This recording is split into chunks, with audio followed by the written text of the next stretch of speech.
It's a nightmare to many, that sound that makes some people's hearts stop, a sound that will change their life forever.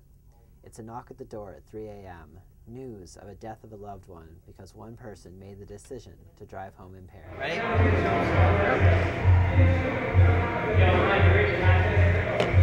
One person made the choice that cost a life. Maybe they've done it before. We've all heard the rhetoric. Oh, I've only had a few beers. I'm okay to drive. You don't need to call me a cab. Well, they were dead wrong.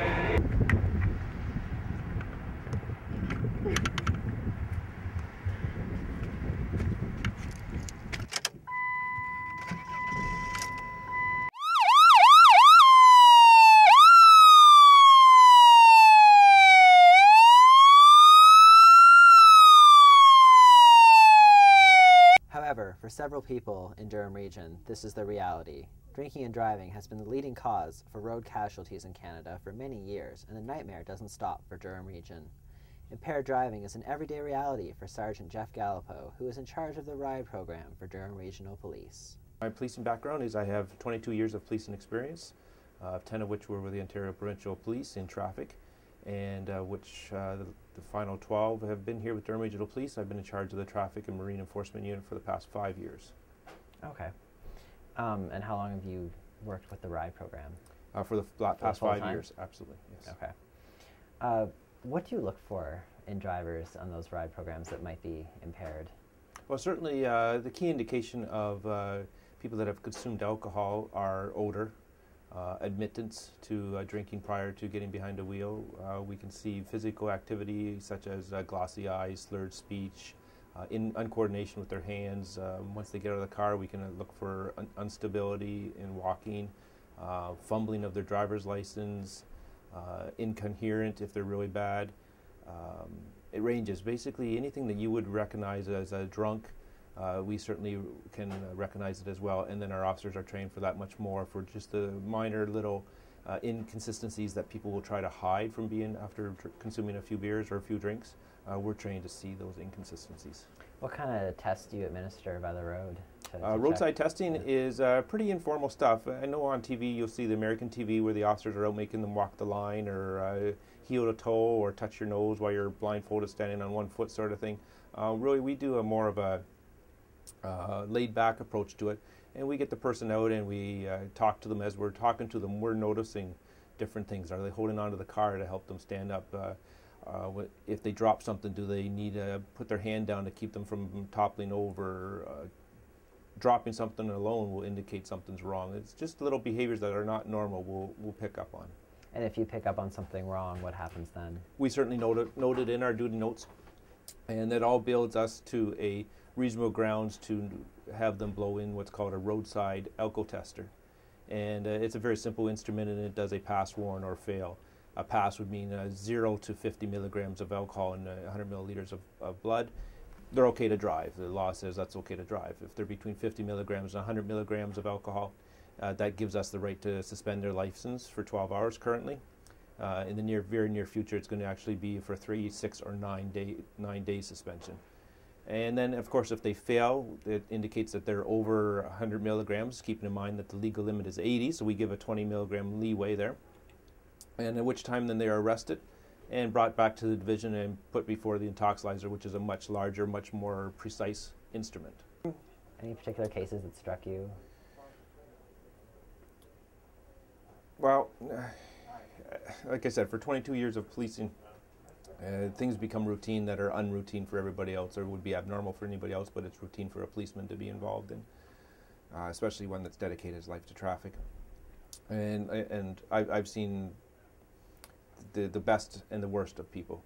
You know, I've been out there and I've held the baby, or I've held the mother that's died in my arms after a drunk driver, and I've also had the funny moments that we were talking about, the person trying to walk on their hands or trying to talk to their dog and blame that the dog was driving the car and not them. We as policemen, in order to deal with it, we try to make the humorous side of things in our memory and forget the miserable agony side of things, because it's very difficult to live with, keep thinking of that child that you held on to, and as they died or as their mother died and you're hugging the child sort of thing. So you've seen death on the roadways? Oh, absolutely. It's a carnage. It really is a carnage. And when I talked about impaired driving being a violent crime, if you were to attend motor vehicle collision and see the violence that has been caused to a human body in that carnage, in that collision, you'd understand that this is a violent crime. You know, I've been to homicides where it's been a shot to the head with a cue ball sort of thing, then the person's died, there's no marks on the body, and then I go out to a collision where there's a body torn apart into several different pieces because of an impaired driver. Which one's more violent? One's classified as a homicide, the other one's classified as an impaired causing death. One organization that has dedicated itself to combating impaired driving is Mothers Against Drunk Driving, or MAD. Troy Bramley is the vice president of the Durham Regional Chapter and spoke about what kind of advocacy they provide in the region. I got involved with MAD about 10 years ago. I had a girlfriend that was killed by a drunk driver. The driver of the vehicle was 3 times over the limit. It was his 3rd offense. One night after work, I went through a ride program that MAD was sponsoring and handing out information.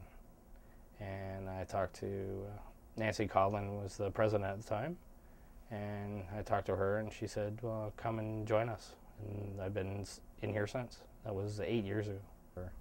She was driving to her mother's home to go visit her. It was a Saturday night, late Saturday night. She, on an off-ramp, she was hit by a cube van, and the driver was 3 times over the limit, and it was his 3rd offense. She lived for 2 weeks in the hospital. Numerous injuries. She had a punctured lung, lacerations all over her body. She ended up catching pneumonia, and that's what actually finally that killed her, was the pneumonia. That was January the 22nd. I got the phone call at 7:16 in the morning. I got the phone call from her friend that she had died. And she was a really good person, so I'm glad I met her and got to spend the time. The Durham chapter of MAD, we really strive on helping the victims of impaired driving, because that's the main focus, is to be supportive, and so the victim has someplace to go and someone to talk to that they can relate to. And we have victim services volunteers that will actually sit down and talk with a victim if need be, by either phone call or so. Also, other things we do is awareness. We go out and do public speaking in schools, like some of the victims of impaired driving. We go into schools and teach high schools about what's happened in our lives that affected us because of an impaired driver. It's our Red Ribbon campaign, which runs from November 1st to January 5th. We place red ribbon boxes inside local stores or establishments, and for a small donation you can take a red ribbon and tie it on the antenna of your car, which represents your commitment to not drive impaired for this period of time. But we have them all year round. It's almost acknowledgement to not forget the victims of this senseless crime of impaired driving.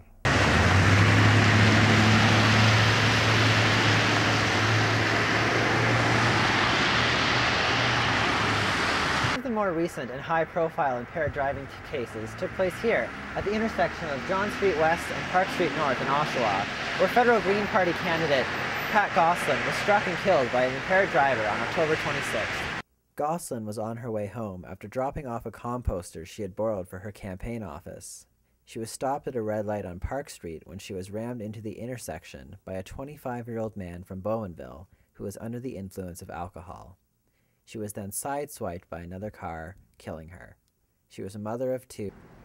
The sad thing is, all of this is entirely preventable. An average of 3 people die every year from impaired driving. So tie one on, support MAD, and don't drink and drive.